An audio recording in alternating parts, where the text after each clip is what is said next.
The House Republicans, led by Speaker Johnson, said, no, we want to do it in one bill because it's going to be really difficult. We're going to need a ton of pressure, and we only have one shot at this. That's where you got the name One Big Beautiful Bill. You're listening to the USSC Briefing Room, a podcast from the United States Study Center at the University of Sydney, where we give you a seat at the table for a USSC briefing on the latest developments in U.S. news and foreign policy. We'll cover what you need to know and what's beneath the surface of the news. Hello, I'm Mari Kirk, Director of Engagement Impact at the United States Study Center. Thank you so much for joining us on the USSC Briefing Room today. Before we begin, I'd like to acknowledge the traditional owners of the land we're recording on today. The University of Sydney is located on the land of the Gadigal people of the Eora Nation, and I pay my respects to their elders, past, present, and future. Before he even took office for his second term, President Trump began pushing for what became known as the Big Beautiful Bill. Rather than taking piecemeal bits of legislation trying to enact his policy, so he wanted to take the Republicans' majority in Congress and push for one piece of sweeping legislation, one bill to rule them all. And on the 4th of July, 2025, he signed the Big Beautiful Bill into law. So what is and isn't in the Big Beautiful Bill? How did they manage to get it through the narrow majorities in Congress? And what does this mean for Trump's agenda going forward? To discuss these questions, I'm joined by non-resident senior fellow Lester Munson. He's held multiple positions on Capitol Hill and is principal and managing director at the international practice at BGR Group in D.C. So thank you so much, Les, for joining me today. Thanks, Mari. Great to be with you.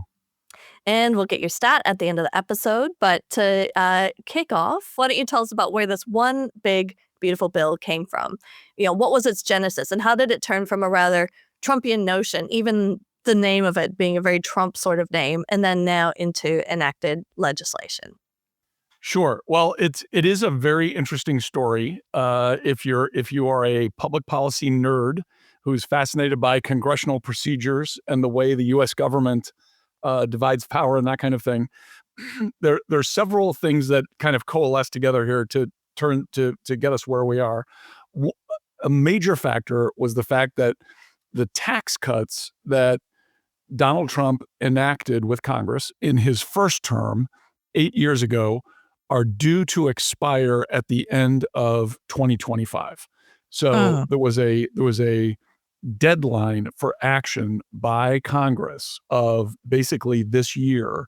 They would have to act if they didn't, tax rates would go up dramatically, pretty much for everyone in the United States, from people who were just starting off at minimum wage up to the wealthiest people. Everyone's taxes were going to go up if Congress didn't act. So there was and this is part of Trump's legacy, of course, was that he cut taxes in his first term. He wanted to continue that.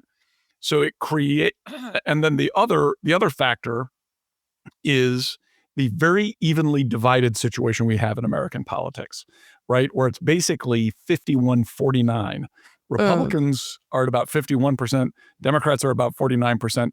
The Republicans have a majority, but it's not a big majority. In fact, in the House of Representatives, it's about 3 votes. In the Senate, it's 3 votes. Senate 3 votes is not unusual. In the House, that's historically low. It is incredibly difficult to legislate with these small margins for the Republican majority.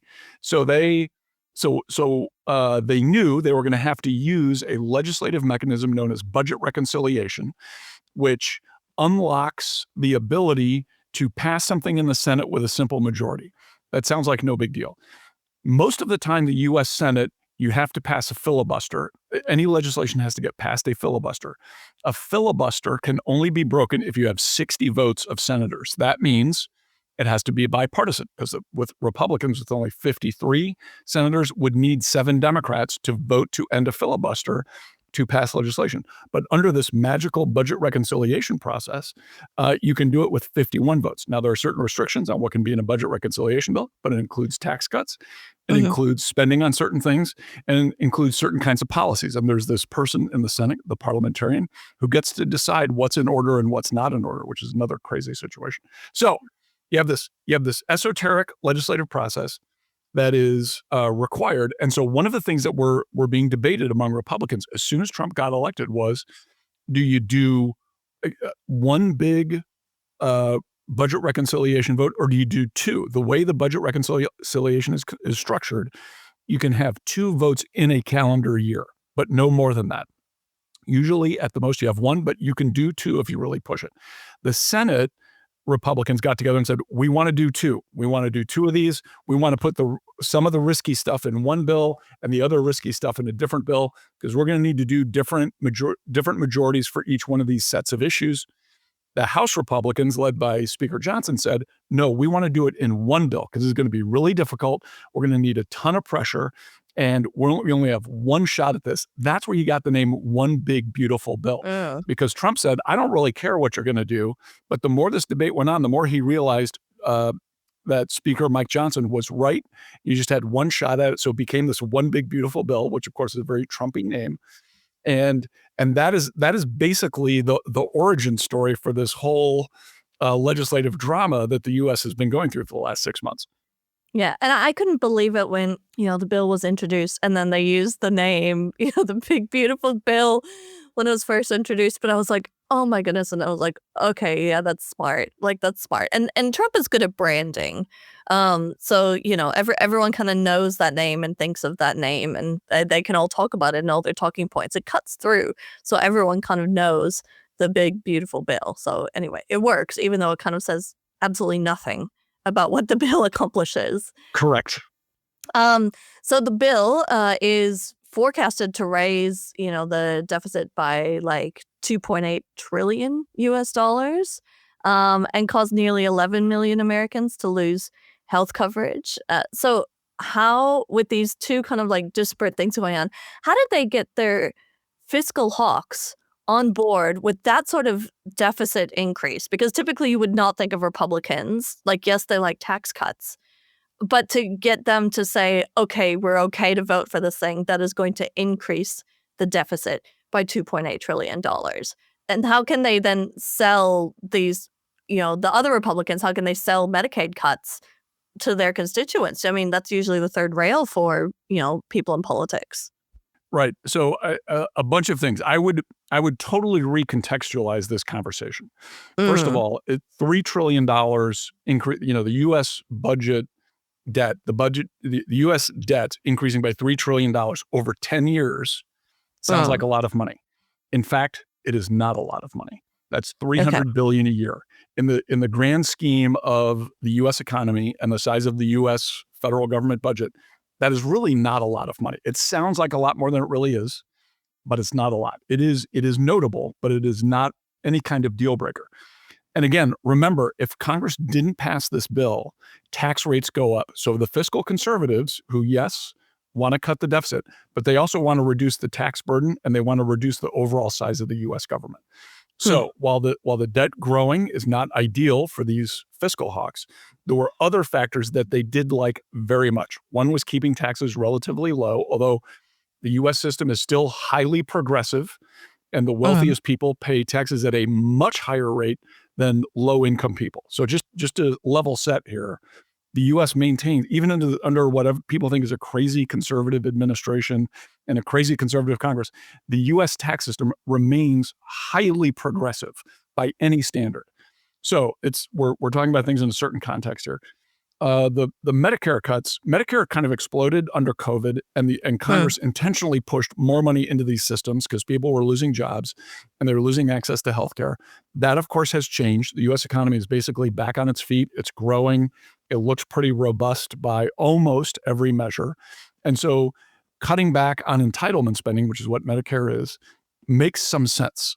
And for fiscal conservatives who are looking to reduce the size of government, if you really want to do that, you have to cut back on entitlements. Entitlement spending, which is Social Security, Medicare, Medicaid, some veterans benefits, is the big driver of U.S. budget deficits. So cutting back on Medicare and giving it a work requirement is actually something that fiscal conservatives celebrate. I'll say one other thing quickly. The DOGE effort led by Elon Musk was also was kind of a brilliant move in a way by the Trump administration to give some political cover to fiscal conservatives in the House to say, hey, look at what the president is doing here with DOGE. He's cutting a lot of spending. I really like that. I'm going to vote for his budget, even though it's not perfect for fiscal conservatives because it does increase the debt a little bit, even though it's not perfect, I'm going to vote for it anyway because of all this Doge stuff he's doing. So that was a very useful exercise that the Mm. president and Elon Musk and the administration went through with this Doge process. Yeah, I mean, it's interesting because I was reading an article about, understanding the MAGA movement and their support for Trump and how they might feel about the Big Beautiful Bill because a lot of the lower income people who are maybe hardcore MAGA are going to be negatively impacted by things in this bill. They might have some of their services cut and they might feel the pinch in different ways.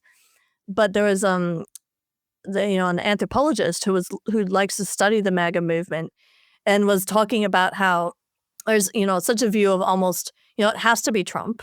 Trump's the only one who can do this, and that Trump is a savior in a way who can achieve this vision of, making America great again. So they're willing to kind of accept, some of the painful moments or take their lumps on some things and they know that there's going to be bumps in the road, but they're okay with that because they know that it's what's required, it's what's necessary to get to that vision of what they want. And it sounds like what you're saying about, the people in Congress who are navigating this legislation, or maybe in a similar camp a little bit, where it's like there's some things they won't like, but they can swallow it because they can look at these other things, and that's enough to get them across the line and comfortable to do it.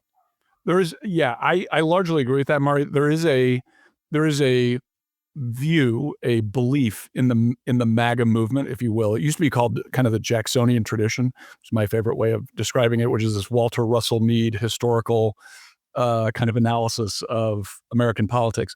This Jacksonian tradition, or this MAGA movement, or the Reagan Revolution types. There's been different versions of this through history, and the MAGA folks are really not that different than some of these other examples. No. They don't view government handouts favorably. They just don't. Their personal circumstances aside, it is, getting money from the government or getting services from the government is not something they really embrace. If the government offers them something, they will take it, but they don't necessarily support it or want it, and they're kind of happy perhaps to let it go. Now, that obviously is not true for everybody, but on the margins, I think there's a lot of truth in this. And so Trump making, like, a lot of Democrats think that the Republicans have a messaging problem with the one big beautiful bill. I really don't think that's true. The president's going to be able to go out and say, all of my guys voted to keep your taxes low. All the Democrats voted to increase your taxes. I voted to reduce entitlement spending because that's going to bankrupt us in the long run. Democrats voted to have a government that's out of control, that you would be taxed. Then they wanted to increase your taxes to fund this growing behemoth that's going to swallow up our whole economy if you let it. Of course, he's exaggerating a little bit, but you get the point. That's actually a pretty good message, I think, at the end of the day for Republicans. And they've got a whole 15 months to deliver that message before the next election. Mm. Oh, it's just fascinating to think about the way that these things play. It's just making me think about, the American mentality and the American mindset to so many things, and even their view of government. That if a lot of the decisions around this are based on a fear of some negative outcome, or I even think about, the fear of things that are government run. If you think about the difference between Americans' attitude toward healthcare, whereas places like Australia, where I am, who might have a nationalized healthcare available, they also have private healthcare available, but Americans generally fear that approach to healthcare because they're definitely afraid that a government-run agency on something would lead to a worse outcome. There's a deep, deep distrust, and that's different to what you find on the ground here in Australia, where there's a much higher level of trust in the government and trust to deliver a program. And so then more willingness to accept, their, intervention in some way. So it's interesting to see that is a trend that's been around as long as I can tell in America. And so then it's interesting to kind of frame it in that light and understand where Trump fits in that historical and cultural context. Yeah, I would maybe say, I don't know about fearing government. They really don't like big government. They want to, and they prefer individual approaches. They want to celebrate the individual. The individual rights are a really big deal here, and any kind of infringement upon them produces outrage and people walking in the streets and being very upset. And so I think there's like this kind of individual versus communal action thing. And Mm. Americans are pretty much always going to be tilting towards the individual. Yeah, very much so. And with this bill, I mean, it was interesting because it was down to such slim margins on whether they'd get they'd get all the relevant people on board to be able to pass it and get it through. It was so uncertain if it was going to get there, or at least it looked like it was uncertain. Maybe it never was. There was a lot of, will they or won't they moments in the lead up to a vote. And you did a write up for the conversation after it passed the Senate, and you were talking about the phenomenon of a votorama. So I'm curious to know, in this, like, in the in-between phase where it was like a lot of the coverage is like, oh, I don't know, are they going to pass the House? Are they going to pass the Senate? Is this going to happen? What was it like in DC as these final negotiations and votes were happening? Well, I'm of a certain age, Maury, and I've now spent basically a lifetime working in Washington. So Hmm. I'm getting to the point where I think I have kind of a gut feeling that is almost Well, always right about what's going to happen. And I think for well, folks like me who've been around for a while, we saw this thing getting set up. We're like, yeah, this is going to happen because it has to happen. If the bill failed, it would have been catastrophic for the Trump administration. It would have been catastrophic for Republicans in Congress. So we've seen this movie enough times where hmm. they're going to do whatever they got to do at the end. They'll hold the vote open. They'll wait till 2:00 in the morning when people's will breaks down, and they're like, okay, fine, I'll vote for the thing. Or they give them a little bit of squeeze, or the president say, I'll go visit your district or your state. They'll do whatever's necessary. And you kind of knew that, I would Uh, say, about a month out. And then uh, when Trump had when Trump bombed Iran, and it went very well, and it was this kind of amazingly sophisticated military operation involving deception of some B-2s going one way, the other B-2s going the other way, in complicated refueling maneuvers seem to work flawlessly. No Americans are injured. Nobody's hurt on the U.S. side. And it looks like the Iranian nuclear weapons program has been severely disabled. From that moment, Trump pivoted about 24 hours later and said, okay, Congress, you have to give me what I want by Friday. yep. No more, not till the end of July, not till the end of September, but by Friday. And you're like, yep, that's going to happen because he's got the big mojo, he's got the big momentum, and he got it done. The only thing I think, Mari, that gave me a little bit of doubt was when the very public divorce between Trump and Elon Musk. And putting the Doge thing, it's like Elon Musk didn't get that Doge was a political cover operation. He thought it was a real effort to balance the budget, which it Hmm. never was. No. It was always political cover and a distraction for guys like Musk and Vivek Ramaswamy, who was originally involved. But Elon had the wool pulled from his eyes, like, oh, that's not what I thought, and I'm very upset now. And he kind of freaked out. I thought this might put it at risk, but I think people realized after a day or two of his histrionics that no elected Republican was going to go with Musk. They were all going to stick with Trump. Yeah, yeah. I mean, that was an interesting moment, and obviously he chose, the big, beautiful bill as something that he felt so strongly about. He was just attacking and attacking and attacking, and as if he really did seem to think that his ideological argument against big government spending and reducing the deficit and all of that, like if that's what Republicans believe in, of course they'll support him. But it just seems, if people talk about Trump playing 4D chess, maybe that's like 2D chess. Like it's just a very binary view of how Republicans are going to vote. And as you explained earlier, is a much more complicated calculus that it went into determining it, and all these other factors of influence and the push and pull of different things. But that's what leads it to go a certain way, and it's not based purely on what's going to raise or lower the deficit. And Congress now, they've gone on their August recess early to avoid voting on releasing the Epstein files, which has been a whole other Amazing. thing. Totally amazing. Yep. Like, of course they were going to do that, but I was honestly surprised that they were just so brazen. It's a great moment in American history, Mari. We're really proud of this. It's really fantastic. We're gonna look back and be like, oh, remember that Yeah. July. Profiles and courage. So it's interesting because what happens when they go on their August recess is then they all go back to their home districts. And the idea was, celebrate the big, beautiful bill, and then we go back and we do everyone goes and does their victory lap. And Democrats are thinking, okay, they can do their messaging to push back against this or whatever. But because the story that's been overwhelming Washington has been the Epstein files. Do you think the big beautiful bill messaging can cut through and be effective with their constituents in their home districts? Yeah, yes, I do. I'm not saying it's a no-brainer or No. it's a huge win politically. It's not. It's a muddle. Mm. But this is not an election year for Congress and for the president. Next year's the election year. The election's 15 months away. That's plenty of time for there to be other Epstein-level controversies to emerge.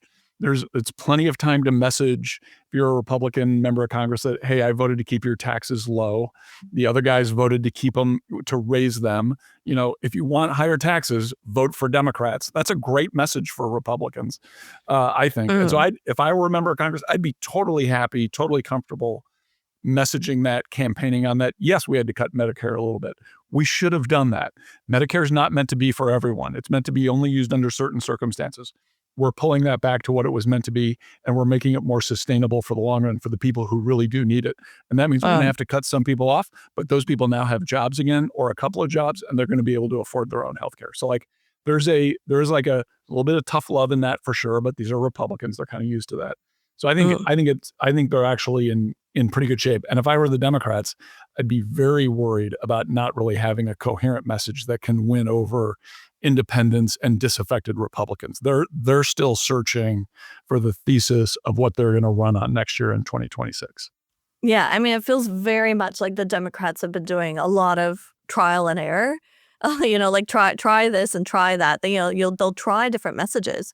They've been trying a range of tactics, to push back on the Republican narrative. And so sometimes it's like, okay, are we going more progressive, down the AOC route? And, we had Zohran Mamdani, win the Democratic primary for the New York mayoral election.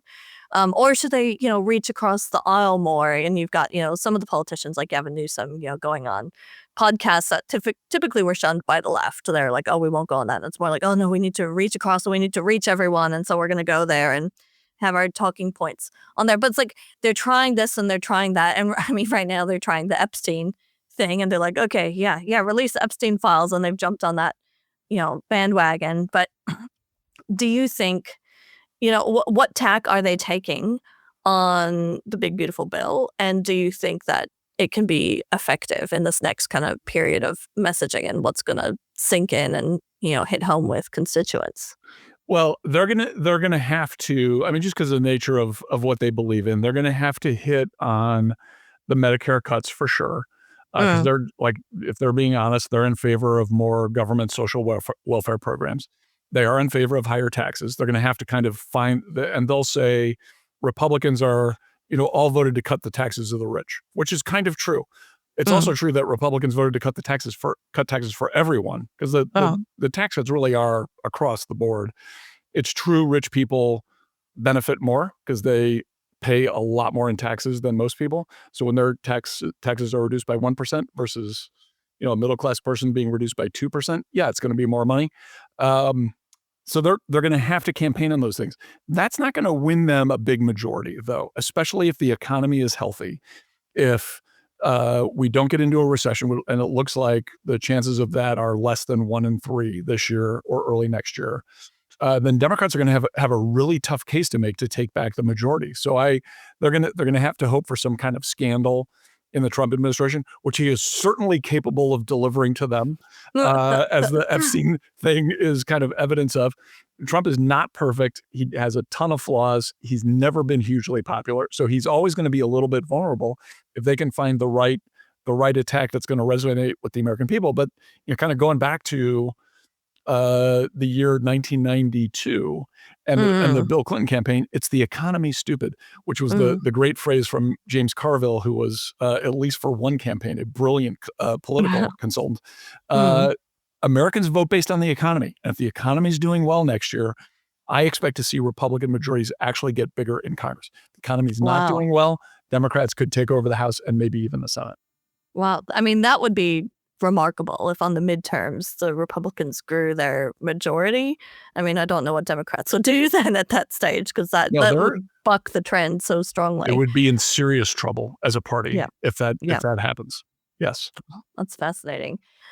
So if we think about the Big Beautiful Bill in, the context of other, signature pieces of, presidential legislation. So we had Biden's Inflation Reduction Act, or we had Obama's Affordable Care Act. How does the Big Beautiful Bill compare with those things as like the one thing you kind of remember and take away from the president's term? Well, I actually think there's a couple of roads that this interpretation of history question could go down. One is it's not really that big of a deal. The one big beautiful bill. It doesn't do much on tax. I mean, it keeps taxes the same. That's not very exciting. It cuts back Medicare a little bit. That's not super notable because, frankly, Medicare was a little inflated to begin with. It doesn't make a ton of changes. It adds a little bit to the debt. That's not great, but it's not a huge big number. And so I think like just on those merits, it's not that big of a deal. Where it becomes a bigger deal is on defense spending, on AI policies, on is the Trump administration hasn't really figured out a way to unleash American innovation and high tech prowess in a way that's going to make a difference in the economy in 10 or 20 years, particularly with respect to competition with China. And I think there are some provisions in the One Big Beautiful Bill on AI, on the regulatory framework for a lot of the high tech industries that could help enable the U.S. to do pretty well in this area. And if that's true, then I think people will look back and say, actually, that was a very good bill, even if that wasn't the number one agenda item on the bill or the even in the top 5 necessarily. Those steps that were taken by Congress and by the Trump administration actually really helped the U.S. set up the U.S. to be the world leader in this important area for another generation. And that's what I'd be looking at. And I don't know, I'm not smart enough to know the answer to that right now. It seems plausible to me that could happen. And legislation is significantly different from the executive orders, because executive orders can get turned over pretty much day one of the next president, whereas legislation is much harder to unpick. So how resilient do you think the Big Beautiful Bill would be under, say, the next Democratic president? Is it pretty steadfast, or can it get threatened or peeled away or changed? Well, to some extent, if it's a Democratic president and a Democratic House and a Democratic Senate, it's very vulnerable. Okay. Very vulnerable. But do the Democrats want to raise taxes? They probably do, but I don't think it's a rock solid certainty. Do they want to grow entitlement spending? They probably do. But are they going to make that policy decision? And how would they do it? Right now, there's a existential crisis which is not unusual. Don't get me wrong. So maybe existential crisis is the wrong term. There's a question of the soul of the Democratic Party. Are they gonna go to the far progressive left with like the Mamdani candidate in New York for mayor and the Alexandria Ocasio-Cortez, the AOC, Bernie Sanders kind of model of, I don't know if far left is the right thing, but kind of this radical progressive approach? Or are they going to go mainstream, moderate, pro-business, reasonable tax structure, somewhat moderate or conservative foreign policy, which would have some broad popularity? Or are they going to go for the energy in the electorate? Remember, Americans are not required to vote. This, I think, at the end of the day, is the biggest difference between our two countries. Australians have to go vote. Americans don't have to. So there's an incentive for politicians to persuade people to go vote. You usually do that by going to the extreme and getting those kind of folks out on the periphery who are more likely to be primary voters, voters deciding who the candidates are in your party, to get them excited and voting for you. So that's the Democrats are really going to be tempted to go this progressive route. And you're already starting to see it like in New York City. But that's not going to win them a big majority in Washington. It never really has, unless there was like a real national crisis going on.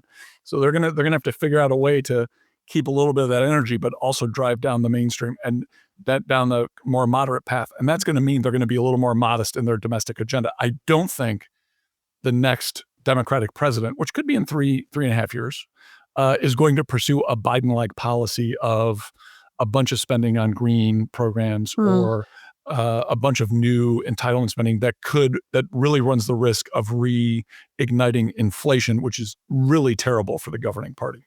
Mm. Yeah. So I guess my last question before I get your by the number stat is, do you think that, the big beautiful bill being passed and being such a big kind of broad piece of legislation, is that going to make it easier or harder for Trump to enact future legislation in his term? And does that even matter? Yeah, I'm not sure it matters. Okay. He did the one big beautiful thing. He will figure out a way to rest on those laurels for 3.5 years if he wants to. Mm. I think there's not going to be much next year. I think it'd be very unlikely unless there's some external issue that needs to be addressed, some externality. And then what happens in 2027 is going to depend on who's controlling Congress. If Republicans are back, or if they have a bigger majority, Trump will make another run at maybe cutting taxes a little bit, cutting some spending, et cetera. You could see another big, one big beautiful bill, the sequel could Yeah, happen in BBB 2027. 2.0. Yeah, big BBB 2.0. That's plausible. I don't think he has to do it. He himself may be exhausted by then and just kind of, happy to cut new trade deals with every country, and raise tariff rates, whatever he wants to, assuming Congress still lets him do that. So I'm not sure that you really need to see anything else. It'd be opportunistic, though. If Republicans still control everything in 2 years, they might do it. Okay, excellent. So thanks for taking us through the big beautiful bill and a lot of that really important context around it today. Can you tell us what stat you've picked for by the numbers? 10. I picked the 10. number 10. Okay, what's 10? 10 years is this weird universal concept that Washington has coalesced around just during my career here. This is not, if you go back to like 1970, this was not true. Now, every time there's a budget debate in Washington or any kind of budget process, 10 is the most important number because everything you do has to be done over 10 years. So the budget cuts, the impact will be measured over 10 years. The spending cuts or the spending plus-ups will be measured over 10 years. The impact on the debt will be measured over 10 years. Why do we do that? I don't know. Because if you make a policy decision this year in 2025, I can guarantee you by 2035, we will all have completely forgotten what it was and it will have no impact because there will be a whole bunch of other decisions by that. So why you project stuff out 10 years when that's kind of crazy? It should be like a 3-year plan. If you wanted to cement something as a standard, 3 years. By the way, the other weird thing about 10 years is every norm in Washington has been destroyed by Trump and to some extent by Biden and Obama in the last generation. But this one has stood the test of time. We still do everything in this 10-year frame. I don't know why. Why doesn't someone come in and say, I'm throwing that out. We're going to do it over 2 years or we're going to do it over 4 years. Why is it 10? No one understands it. I think I have a theory to put forward, and it's something my mom used to say, where she would say, people like round numbers. They like round numbers. Your mom has the best explanation. It's just like they just really like them. Because I remember, coming of age around the year 2000, and I was like, why is this such a big deal? And she's like, people like round numbers. Round numbers are a big deal, and they stick in people's heads, and you can't get rid of them. So round numbers are always a big deal. So maybe that's why 10 is stuck when nothing else has been able to stand the test of time. That works for me. I'm going with it. So as we wrap up, I'd like to point out a couple of other podcasts that may be of interest to our listeners. Our CEO, Dr. Michael Green, is co-host of the Asia Chessboard podcast. And I'd also recommend checking out a USSC Live podcast series that runs recordings from our major live events, including recordings from our Sydney International Strategy Forum each year. You can find these on our website at ussc.edu.au or wherever you get your podcasts. Once again, Les, thank you so much for joining me again. My pleasure, Mari.